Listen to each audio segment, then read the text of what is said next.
So, by the way, this is Word Value, the powers of words, communication, life, and experience in general. Wonderful. And I'm Don, your host of this little podcast. And today we have a very special guest. Can you introduce yourself? Hi, family. My name is Eternal Essien. I am Nigerian. I'm a student at Agentia Business School. I'm studying an MBA, an MSc double degree program in food and agribusiness management. It's a program that cuts across 2 continents and 2 countries, 2 universities. The first university is Agentia Business School here in Nantes, France. And the second university is FECAPI. It's a university in Sao Paulo. And so I'm going to be in Brazil for the next 2 months, starting from next week. I'm excited and hopeful. Yeah. Okay, thank you very much. So without wasting our time, we have a bunch of random topic in the glass bowl. Oh, thank you for the movement. Yeah. You just pick one of the topic from the bowl, and then we're gonna talk about it for the rest of our podcast. Yeah, and then. Okay, I can look. I mean, you want to look at it? Yeah. Okay, pick that one. Okay, what is it? Oh no, digital age. Oh, but I think that one, someone already talked about it. I think Hannah or marriage. Yeah, people have not talked about it, and I think it's very interesting if you're able to talk about it. I mean, in general, it doesn't have to be your personal life. If you know. I'm off for it. Okay, thank you. And you are, can actually Drop put it down. this. Yeah. Okay. Oh, thank you very much. Okay, marriage. Yeah. Whew, interesting. Yeah. It is. So before we're going to, kind of having a debate or share our experience, especially on, our perspective on marriage, Yeah. can you give us a definition of marriage based on your, own experience or knowledge? Yeah. I think that marriage is the coming together of 2 people to start a family. And it's a union, a sacred one, I believe, I like to say. And it has there's a lot of definitions for marriage. There's not one definition. Yeah. But I'll just say it's a union of 2 people, people coming together. Yeah.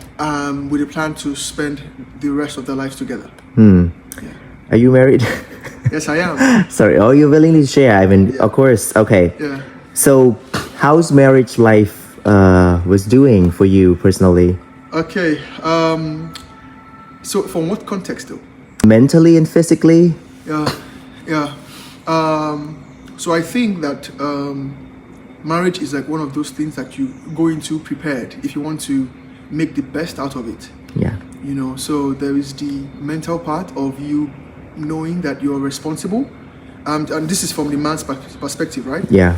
Knowing that I am responsible for someone else. And over time, I realized that my thoughts, my values, my emotions are hinged on that person, and so if the person feels bad or feels sad, I feel it too, because of that bonding, so it can be emotionally elevating, because you have another person to lean on to, and it helps your emotional support, and it can also be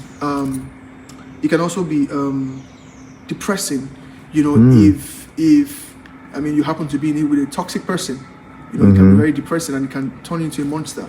Yeah. So I think that's 2 sides to it. Yeah. So, as a married guy, what do you think how life would have been different comparing when you were single, before married? Can you describe, a little bit how your life was changing, Okay. So changes in my life is the fact that, so for example, I'm from Nigeria. I'm in a foreign country, maybe if I was not married, I would be, I wouldn't care about whatever country I'm migrating to if I decided to stay outside of Nigeria. Yeah. I wouldn't bother about what the country is like. I could move to any country. I don't want to mention countries, right? Yeah. But now I have the thought that, I have a wife, I would have kids real soon. And with this mentality, this informs my decisions on where to stay. So the first question in any city, in any country is this city or country conducive for raising a family? Wow. So you see, I have to think about that. Yeah. But if I were single, I wouldn't care. I could Right. up and leave, I could have a very fast fast-paced life, but Yeah. in this case, it's more of building. I'm thinking, I'm putting into consideration, Yeah. all of this, these dynamics, the family dynamics or marriage dynamics. Yeah. Yeah. And what do you say for people who saying that marriage is just for, law and regulation and government's benefits? For example, in a particular country, they would say, oh, when you get married, it would be easier, especially for healthcare. You have somebody who would be responsible for if something happening to you. Yeah. What would you say to those kind of people when they want to get married? Because some people don't want to get married because they don't want to stand on this kind of belief that, oh, maybe only married can keep the relationship going. Okay. Yeah. Okay, so I would say that the first thing I mentioned was the fact that marriage is one of those things that you go into very prepared. And you see, for people who get married because they want to take advantage of certain benefits, governmental benefits. Yeah. It's not going to last long, because it's not inconsequential. It's hinged on things that are materialistic. Yeah. And so what happens when the government stops giving benefits? It means that our contract is over. So that's not a marriage, that's more of a contract. Yeah. Because it's hinged on something. And for me, I think that divorce is just around the corner. It's just a matter of one person believing that, okay, you know what, maybe I could get married to somebody else who would give me more benefits. So it's selfish.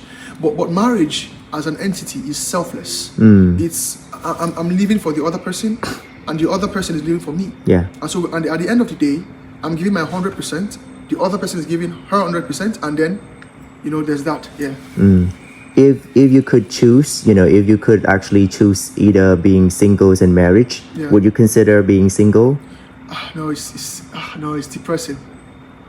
Oh, it's depressing. It's depressing to be single. I can't be single.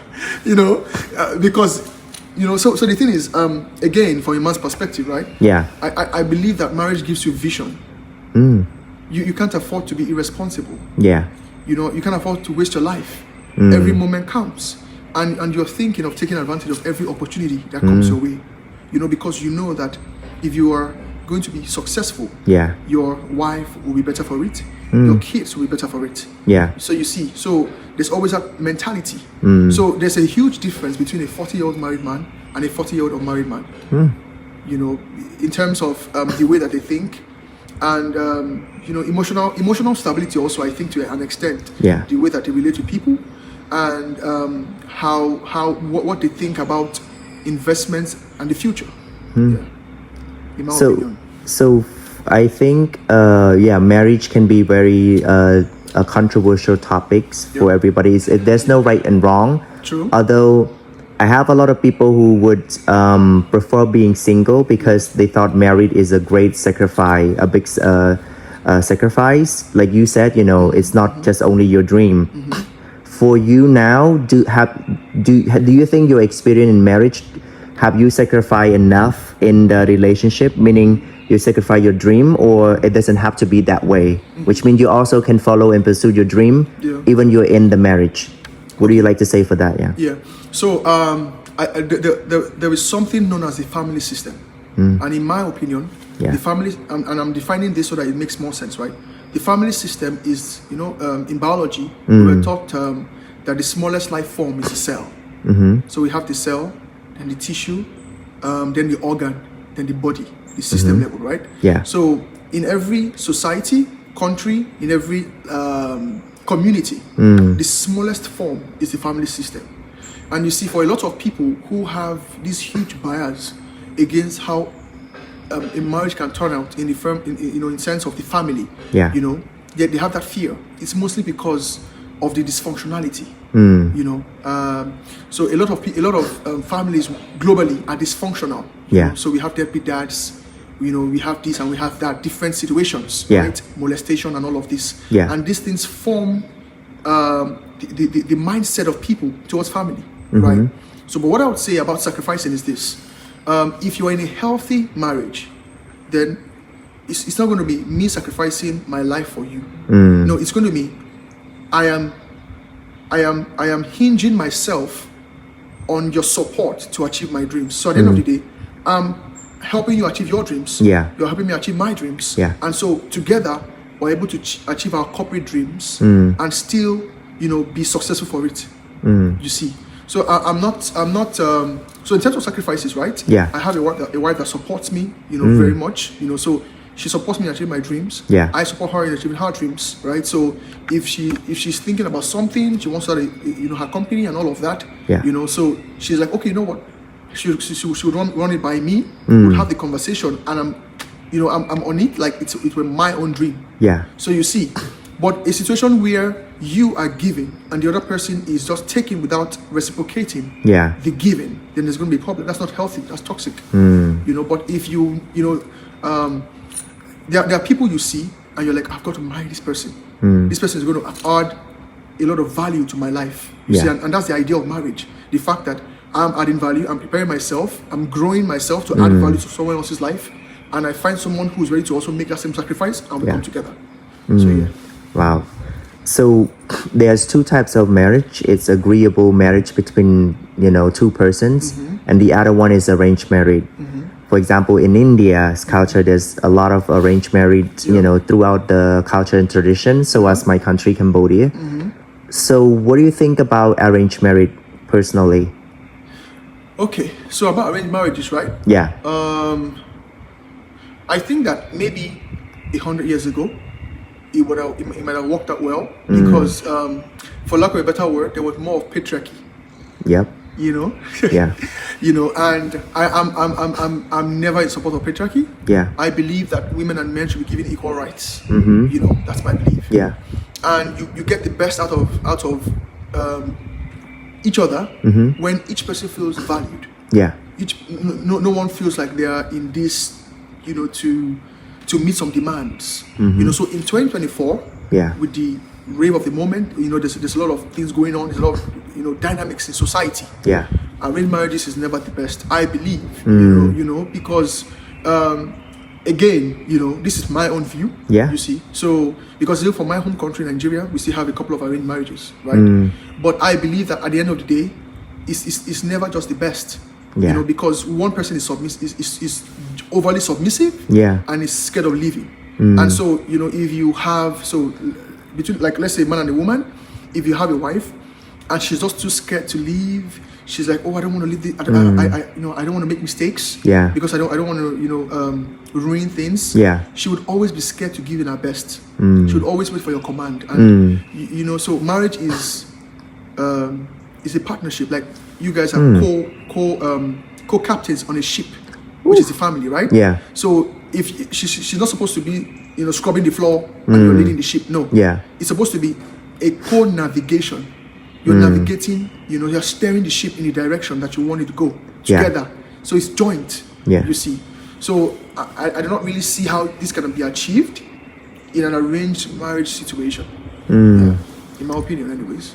Yeah, I think it's depend on, like you said, it's from your point of view. Yeah. If you interview other people with arranged marriage and it work out well, then it's good for them, and then they will have different kind of, point of view. So that's why I said there's no right and wrong. True. So for you, how does you make your marriage work? Meaning work is like successfully, happily married. Okay. I would say being selfless. Being selfless, right? So you see, everyone responds to love. Yeah. Right? It doesn't matter if the person is toxic or not. Yep. Everyone responds to love. Yeah. And everyone knows value when they see it. You see, so I think I would just caption it being selfless, and in one perspective, right? Yeah. So in terms of communication, so constant communication. So you see, if you communicate regularly, right, you spend time in communication, you'll be able to sense the slightest shift in emotions, in character, in activity, in actions. Yeah. Right? So because I constantly communicate, right? So this is one of many things anyway. So the first is communication, right? So communicate as often as you can. Learn to communicate. Communicate effectively. Communicate your feelings. Communicate how your thoughts. Yeah. So if two people, and I believe that communication is like the number one issue that most marriages have globally. Right? Yeah. There's no communication. because communication is beyond words. It's also feelings. It's, for example, how you say something and Yeah. what you say. So some persons are, you said something like this. Yeah. What you said was true. So for example, you are a liar. It's different from you're not saying the truth.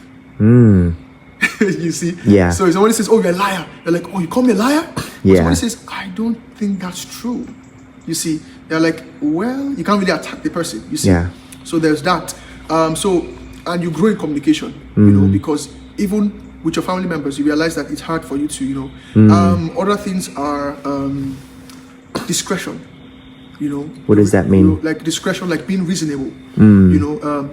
Do not make overly excessive demands, overly unimaginable demands of a partner. Yeah. You see, so some people make demands off of what they cannot give. You see. Yeah. So if you are thoughtful about the fact that how would I feel if I were asked to do such a thing? Yeah. You see. So I think discretion. Another thing I think I would say is value. So help make your partner feel valued. So that takes into question the idea of the 5 love languages. How do they respond to love? Do they like gifts? So take some time out, buy a gift. Women like gifts and sweet words, and so all of that. Yeah. So these are some of the things that I try to take into consideration in my marriage. That helps us, weather the storm and then grow in progress. Yeah. So selfless, communication, and value. Okay, value. Wow. All right. Yeah. This can cut in to highlight, Yeah. Selflessness, communication, and value. Yeah. I think that's maybe a good tip and technique for a newly, wed married who would know. Yeah. Very true. So for you, do you think in a marriage, there would be some conflicts and a fight, argumented?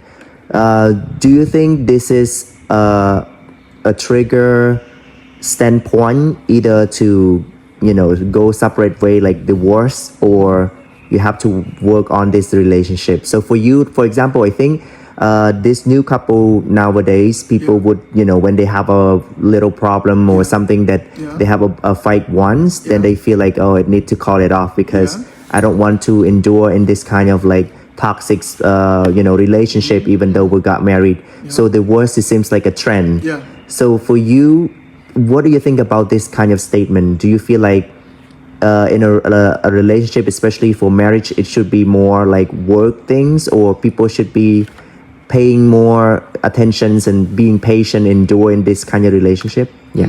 Okay, so I think that so do you mean marriages that are already as one, or before the marriage, after or before? I think during the marriage, and then they have a fight, they consider like, oh, maybe I should get divorced, and they did, because it's just a small fight from other people point of view, so. True. Okay, so I think I would say that first of all, divorce is hard.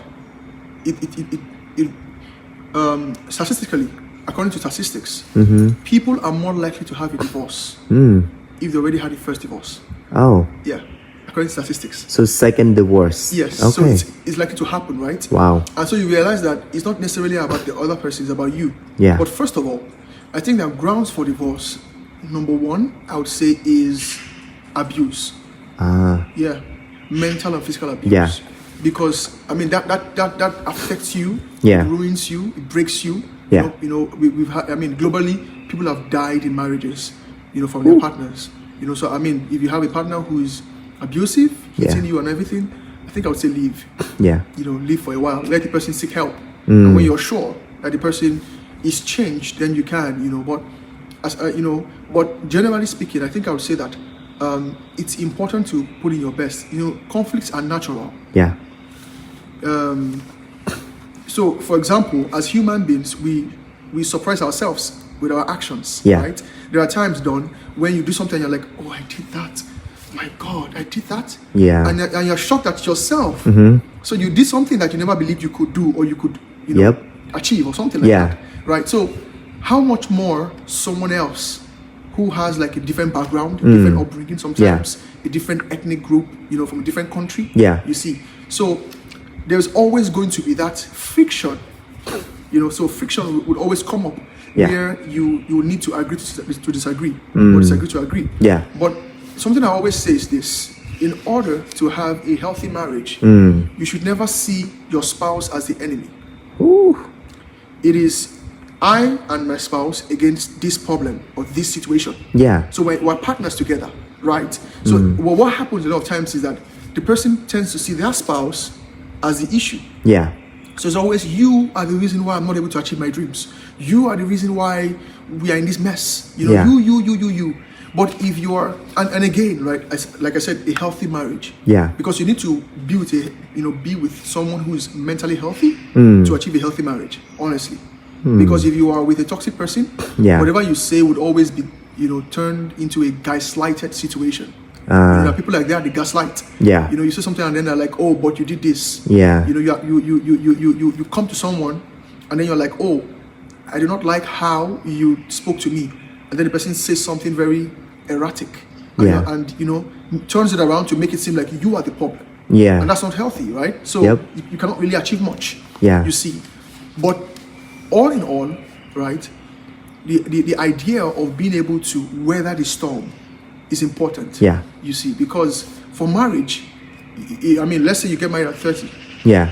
And the average, let's say, for example, in France, the average lifespan of the average person, of the average person in Brazil, in France rather, is 85 years of age. So it means you have 55 years to live together. That's more time than you spent before you got married. So you see, so you're spending more time in marriage than you're spending out of marriage. Yeah. Or before you, as a single person. So you are going to face issues. You're going to have these situations. That's why, if you can constantly communicate, Yeah. a lot of things will not be swept under the carpet. So some people are scared of communication, right? How do they communicate? How do they approach the conflict situation? Yeah. But if you're able to always have this understanding, Yeah. then it will be easier for you to face the elephant in the room. Yeah. Wow. Yeah. And do you think kids will be a big impact on marriage, and why?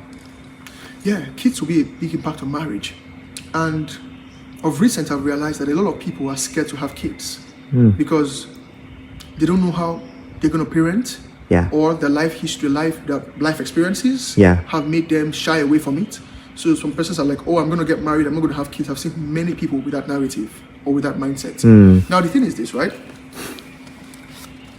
The world is, for lack of a better word, damaged. In all honesty. Yeah. And it takes, there are not many healthy people, mentally healthy people around. Yeah. So you meet someone, they're nice, and all of a sudden you see some toxic side and you're like, God. Yeah.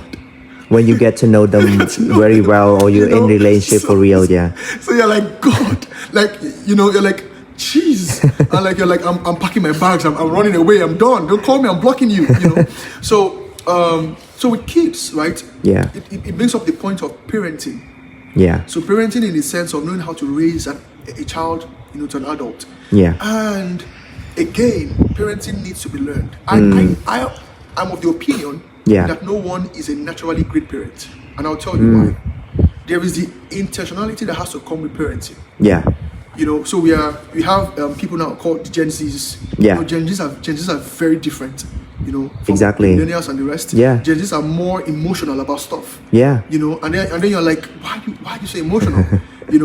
So with parenting, right? I think that there needs to be a learning process. You need to learn how to be a parent. You need to learn how to handle every milestone that your child gets to. Yeah. When your child, speaks for the first time, walks for the first time, goes to school and has the social construct of, maybe meeting bullies or people who speak wrongly to them. Exactly, yeah. When your child is dealing with like weight issues, nutrition issues, when when your child comes into puberty, when your child has their first boyfriend or their first girlfriend. Exactly. When all these things, you need to know how to manage it. Yeah. So that you do not chase your child away. Yeah. So people, a lot of times, are scared of it, and yes, it can affect the marriage. So I say something, right? Some people are good husbands, but bad fathers. Oh yeah, I heard Some that. people are great fathers, but bad husbands. Exactly. You see? Yeah. So same thing for women also.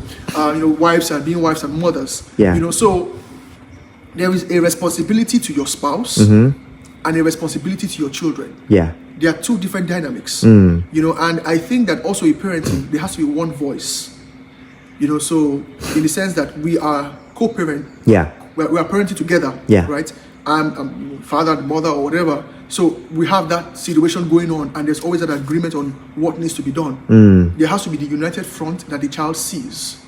You see, I told somebody something a few days ago. I said that as an adult, I feel like I am reliving mentally my childhood. Yeah. I realize that I am more informed from the thoughts that were ingrained in me from when I was a child than the thoughts that are ingrained in me now as an adult. Yeah. You see, so you always have to, you know, put a united front to the child, handle your conflicts without, you know, having an abusive home. Yeah. Basically, create a functional family system, and that's the way you raise great kids. You know. Yeah. Amongst other things, anyways. So go back to husband and wife, especially in a marriage. Yeah. Is one of, for example, a wife, has a job in a remote place. Are you willingly to move to her new career place in terms of sacrificing or fulfill her dream, or you have different kind of compromise strategy for that kind of conflict? Yeah. Okay.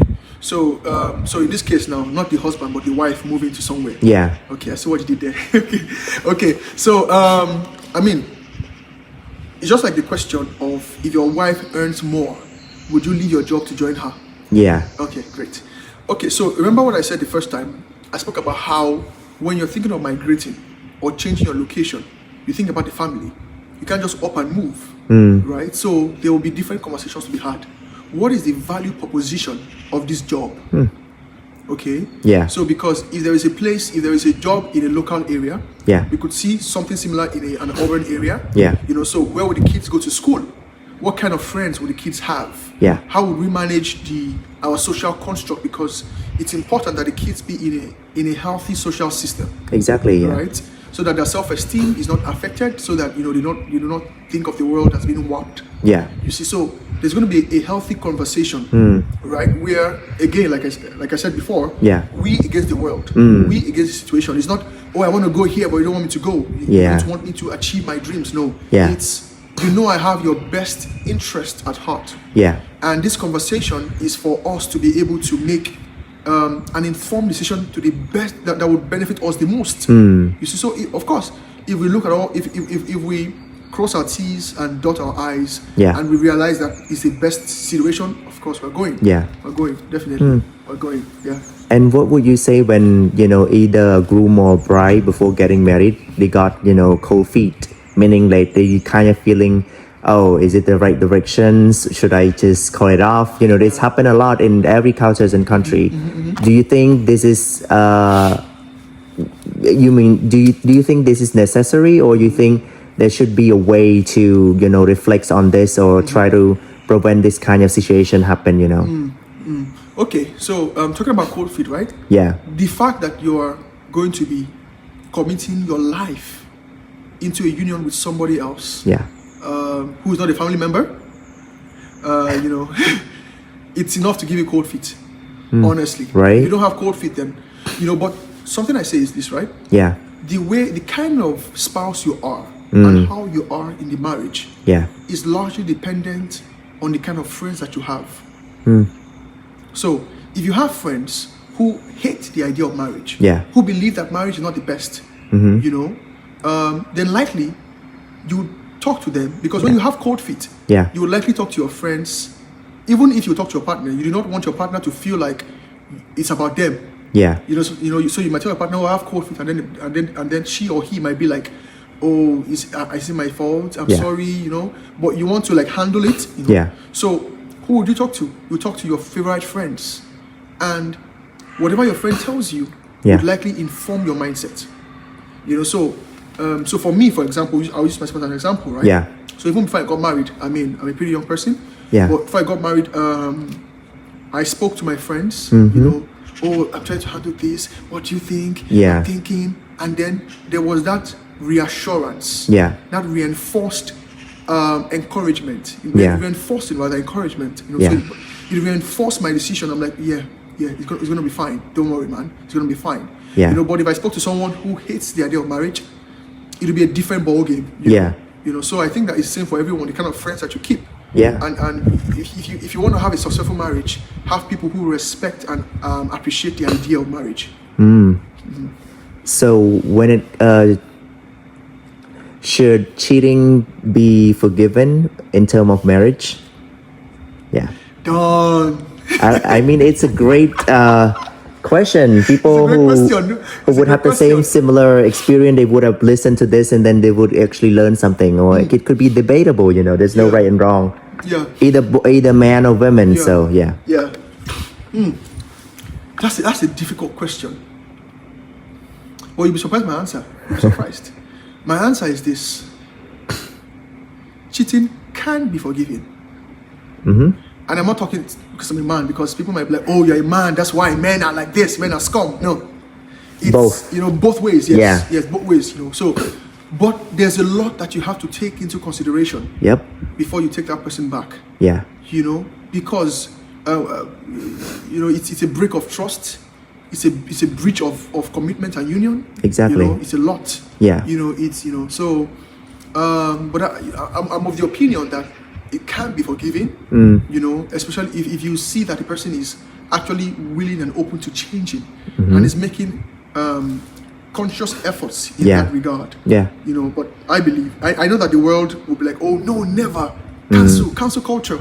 You know, but I think that there should be room for forgiveness, room Yeah. for it. I'm not saying that it should be done. I'm Yeah. saying there should be room for it. Yeah. But when it the second time, then the third time. If the person is a perpetual, you know, a chronic cheat, Yeah. I think you should leave.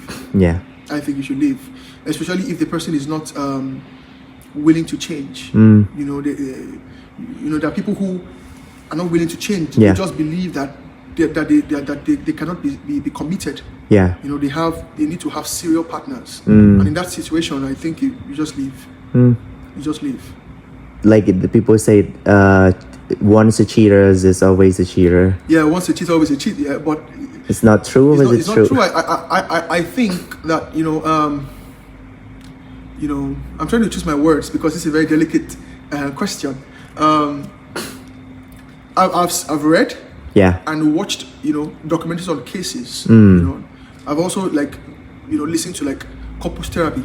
You know, on situations where maybe somebody cheated out of, you know, different very funny reasons, and it was never going to happen again. Yeah. You know, so I believe that, again, like I said, Yeah. there's a lot that needs to go into it. But you know, but I would advise that, you know, you just try not to cheat, Yeah. because earning your partner's trust is going to be really hard. It's not Yeah. even worth it, you know. So Yeah. So I think this is a great question to ask for a wrap up when it comes to marriage.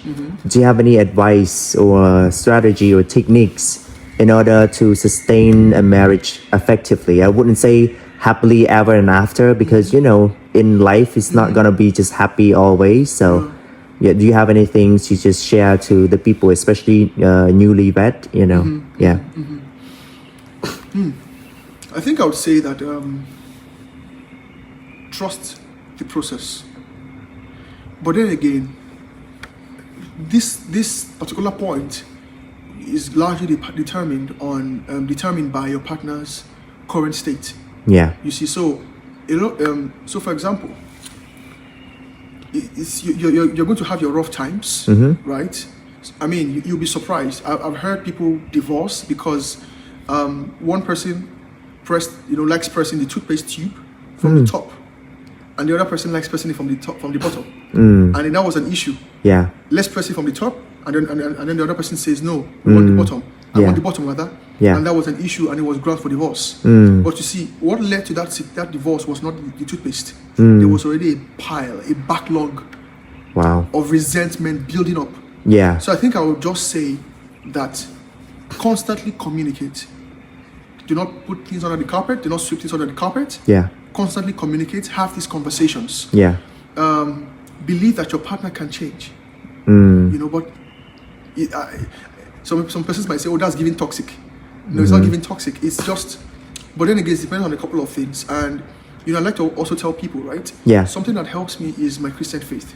I'm a Christian. Yeah. And so when I study the Word of God, when I read through the scriptures, I Yeah. see the way that Christ loves the church. Yeah. That's the way I love my wife. You see that also helps me on the long run. Yeah. Oh, okay. Yeah. So this is last question I would ask to every guest. It's not about related with the topic, but very simple question of your own self-reflection. Yeah. So the first question is, what do you want to say to your 15 years old self? Like go back to the past. Yeah. I think that I can imagine myself walking with I think it'll be a walk. I like to take walks. It's therapeutic for me. I take walks, Yeah. So I'll just say, boy, calm down, trust the process and trust God. It's all going to go on well. I promise you. Don't overthink. Yeah. Don't stress over it. It's all going to be fine. You're going to have challenges. Yeah. But keep trusting, keep believing, keep pushing for your dreams, and most importantly, I would end with a catchphrase: your dreams are valid. That's what I'll tell myself. Your dreams are valid. Keep pushing. The world is your. Yeah. And what do you want to say to yourself now? Like what's happening now? Yeah, now, right? I think I would say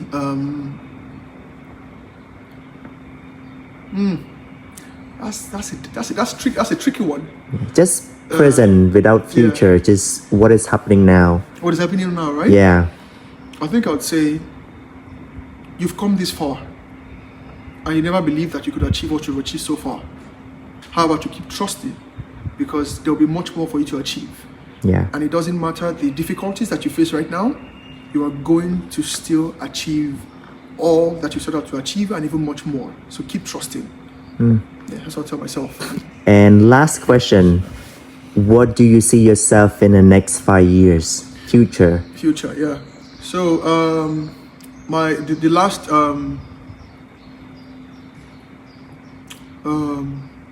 I can't say decade.